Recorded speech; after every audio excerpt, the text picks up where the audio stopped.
Hi everyone. हम आज देख रहे हैं कि आपके पार्टनर की हिडन इंटेंशन क्या है, उनकी क्या फीलिंग्स है आपके लिए। वो आपको लेके ये सोचते हैं कि आप उनको बहुत ज़्यादा टॉर्चर करते हैं, आप उन पे बहुत ज़्यादा डाउट करते हैं। वो आपके बार बार आपके सवाल और जवाब के घेरे में फंस जाते हैं, जिनकी वजह से उनको बहुत ज़्यादा ओवर थिंकिंग होती है।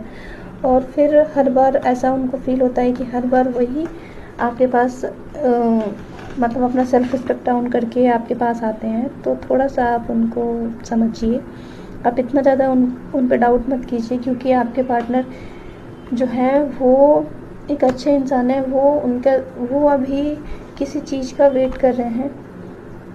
वो आपको बिल्कुल भी हर्ट नहीं करना चाहते हैं, ना ही उनकी कोई बाहर की कोई अलग रिलेशन है उनका। आप उन पे डाउट मत कीजिए। उन्होंने जो भी प्रॉमिस किया है आपके साथ वो डेफिनेटली वो निभाएंगे। तो